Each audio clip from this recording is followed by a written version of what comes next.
celebrations. Those are the scenes that you're seeing. It's a small portion of the fans in the stadium. Not the case for the West Ham fans, though. A horrible night for them. Yeah, it was horrible.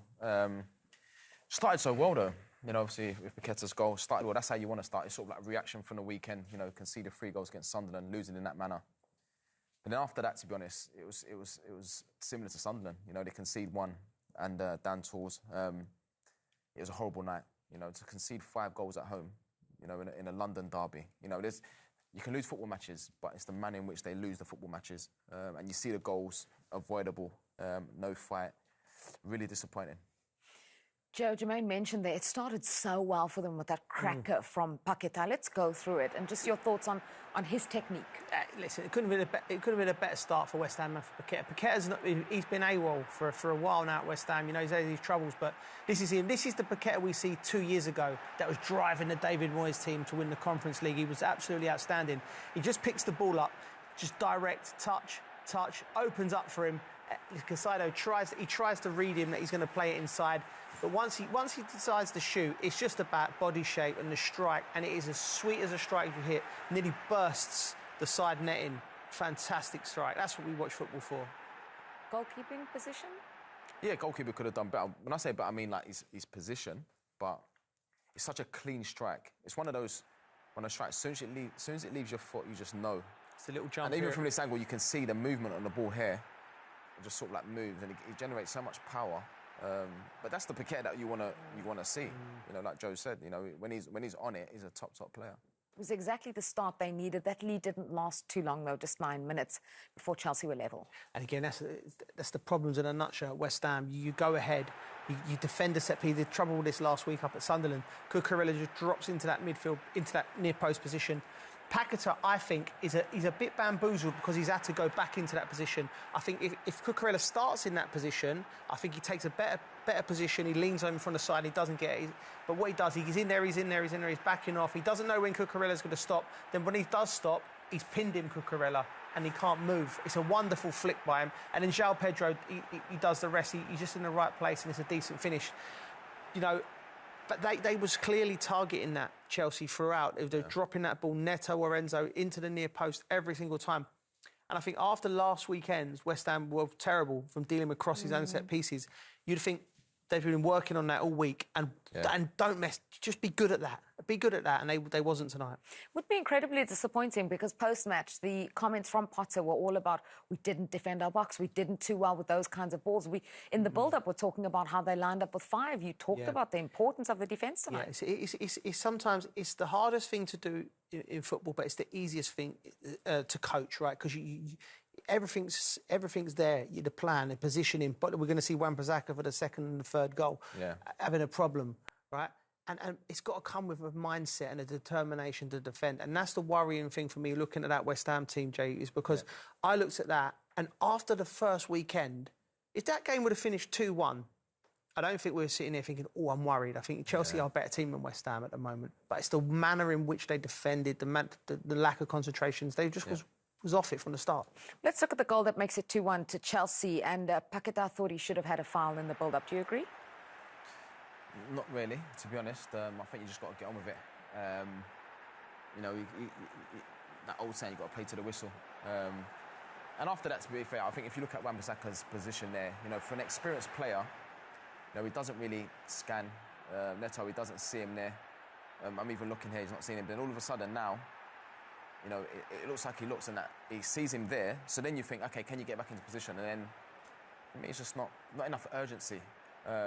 You know, it was a massive gap, and then it's an easy finish, a hard finish, but then it's an easy finish. Just got to beat the goalkeeper. But that's terrible defending. Yeah. I mean, from Wan-Bissaka's perspective, once you get in there, finish the job off. Like it's almost like you lull it. You're just hoping. You can never hope that the ball doesn't go to the defender. You've got to be in your mind, what if it goes in, and what if it goes in there, what if it goes in there, constantly on alert all the time. And he just switched off and he cost his team. Before half-time, there was one more goal from Chelsea, and it was Enzo to make it 3-1.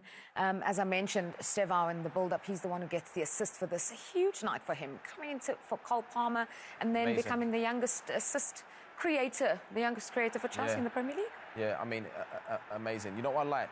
just to change the speed. It's so difficult to defend it. You know, when you've got players driving in the box like that, and then, you know, not only that as well, you know, getting there and picking the right pass, and again, Wan-Bissaka, you know, on the outside looking in, all fullbacks should be on the inside, you know, protecting the goal and looking out to give yourself a chance to defend it. But, you know, another good goal, and after that, you know, Chelsea just in second gear. Yeah, well, we said the next goal would be crucial, the next goal in the second half. It did actually come for Chelsea once again, for 4-1. Yeah, you do want a response, and you one thing you nail down these type of situations. The goalie flaps at it. It's like it's hard to defend, really. You know, again they're doing that. They're fainting on the near post. Liam Delap does well there. What Liam Delap does well there is he takes the goalkeeper's eye, and whether that's Hermansen, then he takes his eye off the ball. It's actually a lovely finish from Caicedo to flick at it and get it in. It's strange though, because that was my job, to stand on the goalkeeper. And I just felt like every time I did it, you know, the goalkeeper would say to someone, basically, come and move him out the way, because I need to come and punch or catch or whatever it is. It's just no communication. You know, I think for a goalkeeper, you got to dominate that position. You know, if you come and punch heads, you've got to come and punch heads. But, you know, when you come out and you're flapping and you can see the goal like that, when the side's struggling anyway, it's difficult. Yeah, great way for him to mark his 100th Chelsea appearance with the goal for Moises Caicedo. Remarkable that we've had 5 goals from Chelsea and 5 different goal scorers, because Chalobah got in on the action as well. Yeah. Another unsung hero at the club, Chalobah. He's come through the academy. Again, another set piece, goalkeeper flapping. He just reacts well. Like, I look at this now, right? Again, the lapse on the goalie. He's fainted into an area, flap. Now watch the West Ham players' body shapes. They're queuing up. It could have dropped to Tosin. It could have dropped to Liam Delap. Like, look, not strong enough on that occasion. Queuing up. Which one of you wants to score, chaps? Like, the more you look at it, the worse it gets from a West Ham perspective.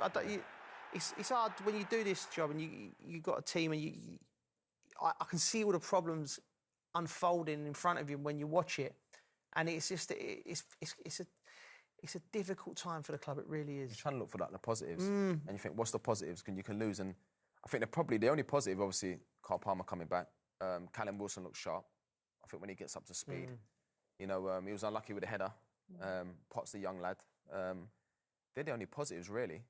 But I mean, we'll see. Yeah, we're just looking there at the biggest wins for Chelsea over West Ham, and this one tonight has shot up to second on that list. So a remarkable night for Chelsea. But as you mentioned, on the other side, then there is the West Ham and everything that went wrong for them. It started so well. They had a chance. In fact, they thought they were 2-1 up with Füllkrug. But from then onwards, the mistakes just cost too much. What does Potter say to the team now? What could he be saying in the dressing room? I think it's a difficult conversations. A lot of times, you know, managers, he might not say anything. You know, it might. I'm sure you'd have a meeting. You know, they might be off tomorrow. You'd have a meeting and sort of like go through, you know, what you've done wrong. You know, the goals that you've conceded. But it's disappointing because, like I said, you know, when there's ways that you lose football matches. To concede 5 goals, especially in a game like this. You know, it's always been a big game against Chelsea. You know, you've let your fans down, you let the club down, but, you know, you'd definitely be looking for a reaction. Looking at those fans there, this is the time of the season when fans, the optimism is at an all-time high. It's a clean slate. Your hope is still really high. But those West Ham fans have gone there for the first home game of the season, and they've seen their side battered tonight. Yeah, they have. I mean, they would have... I think they would have wanted bigger names to come through the door. You know, like, I think West Ham, they climbed the mountain when they won the Conference League and they got to the Europa League semi-final, and it was some beautiful nights at the club. And then where are you going to go? The German director of football come in, Steiden, with this big reputation. He wasted a lot of money. You can only look at it one way. Then all of a sudden it's sort of like that momentum's then stopped. Then what did the club do? Lopetegui comes in, which I thought was a strange appointment in itself, because I looked at his reputation, his record. There was nothing in it that made me think, if you're going to get a big name, go and get a really big name. He was sort of half a big name. You know, he'd been at Real Madrid and Spain, but hadn't really done anything. And then Graham Potter's coming in, and he's a very, I feel for him because it's a difficult situation. It's a broken squad who are there.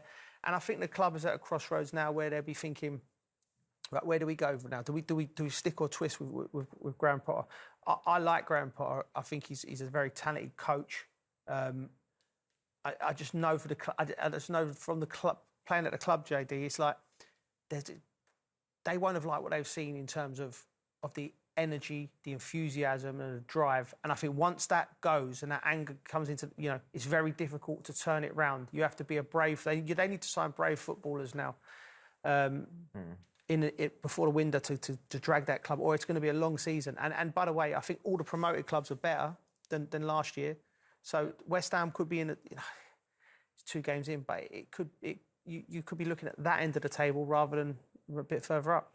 And at home as well, that's just 2 home wins in the Premier League in 10 matches for West Ham under Graham Potter. Lots of sad faces out at the London Stadium. One man who will be absolutely delighted, though, is Enzo Maresca. His side have won their first game of the season, and they've done so by 5-1. Let's find out his reaction. Well, Enzo, first of all, congratulations. But it was a night that started in very interesting fashion for you. Even before kick-off, Cole Palmer comes off, you have to make the change, then you find yourselves a goal behind. How difficult was the opening moments of this game tonight for you? Yeah, quite difficult. As you said, Cole problem during the warm-up, and then we conceded a goal. But I think the reaction was very good. We continued to play in the way we planned the game, and at the end, I think we deserve to win the game. Before we come to that reaction, can we just clear up the Cole situation? You kindly spoke to us before and said it was precautionary. Are you convinced it's no more than just that this evening? You mean the goal we conceded? No, sorry, Cole not taking part. Sorry, you said it was precautionary.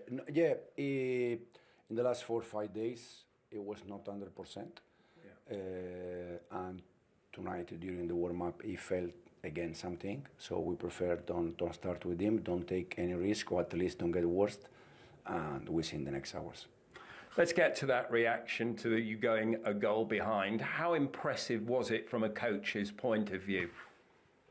Yeah, for sure it was impressive, but it's what I expected in terms of we conceded after 5 minutes, 6 minutes, so there are still 90 minutes to go, an entire game, so there is plenty of time to recover the game, to come back on the game. And I think the most important thing is that the players, they continue with the plan, and at the end we won the game. You said after the Crystal Palace game there were many things you felt you could do better. Did you see that tonight, the things that you could do better and do well? Yeah, but even tonight I think we could do many things better. After 3-4 goals, we can manage better the ball, we can make many passes, keep the ball, and we were trying to attack again to score more goals. Sometimes if you make passes, then the action, the chance arrive, but if you force, sometimes doesn't arrive. But yeah, for sure we can do things better, but we improve compared to Palace. There's been a lot of talk ahead of this game about the excitement around Estevao, just 18 years of age. How big an impression has he made tonight in that performance here? Yeah, he has to adapt. The goal we concede comes from, he tried to make a flick in the middle of the pitch, and then we concede another transition for the same reason, but he needs to adapt. It's 07, it's very young, it's a fantastic player, and we are very happy with him.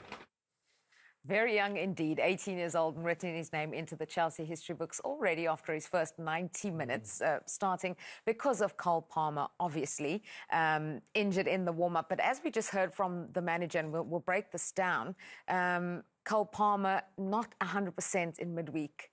In the warm-up, they decided not to risk him. Estevao is 18 years old, asked to come in, and he puts in a performance like that. Yeah, it's difficult. It's very difficult, particularly when you're a young man and he's coming in. He affects the game. Like you said, he's not the finished article. He's a baby. He's 18. But he's direct and he's fearless, JD. Yeah. Youngest player to get an assist for Chelsea in the Premier League. That's amazing. He's just direct. He should have scored there, to be honest. I think, but he's 18 and he'll learn that.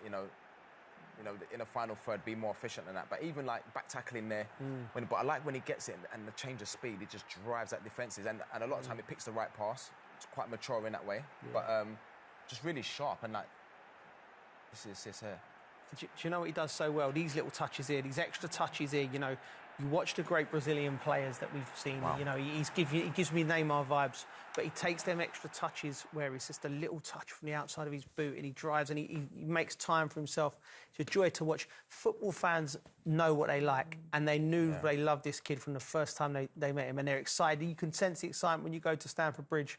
They've got a player that they're looking forward to watching, who's going to get their backsides off the seat. Like you? Yeah, well, of course. So it's all smiles for Chelsea, but as mentioned, a miserable night for West Ham. We're going to go back to the London Stadium for more post-match reactions. This time, we'll hear from Jarrod Bowen. Jarrod, first of all, thank you for shouldering your responsibility as captain and coming out. These moments are always very difficult for everybody involved with the club. Can you just talk us through those emotions from your perspective at this moment?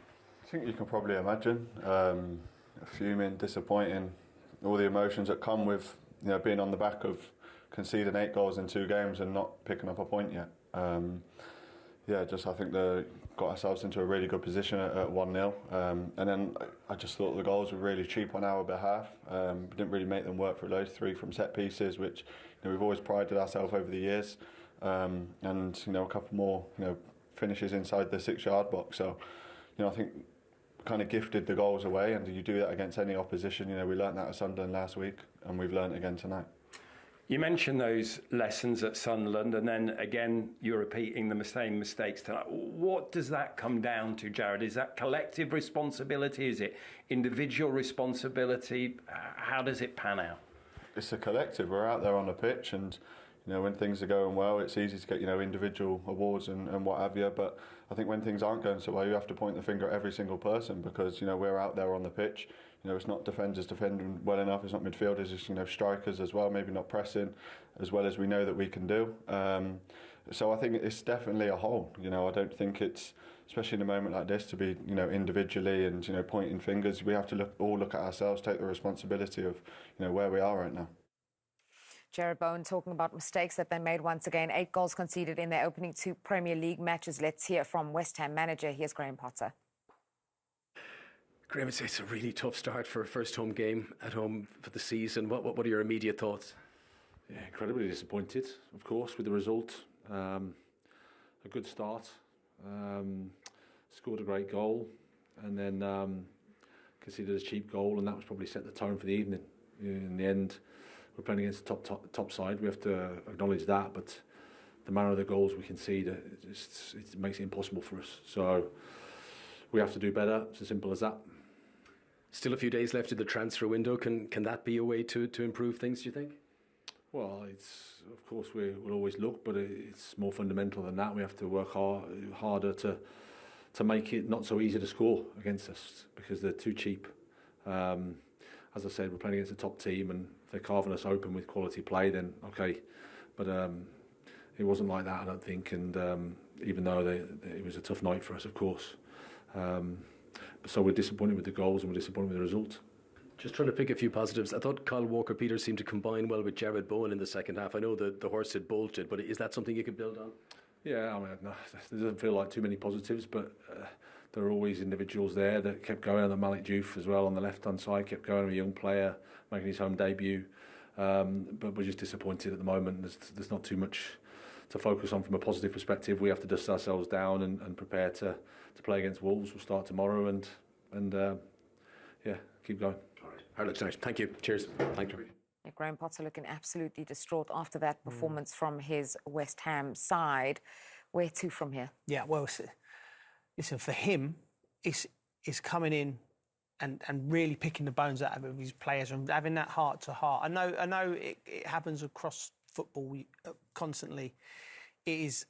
You have to figure out what you are as a team, and I don't think what West Ham are trying to become is what they need at the moment. They need to go back to basics and start defending well. You can't concede as many chances from set pieces that they have in the first 2 games. I don't care how good players you've got on the pitch. Yeah. If you don't do the basics right like that, I think from Graham Potter's perspective, he's got to cut out the noise. There will be people talking about his job. This comes with the territory. He knows that. He's a big boy.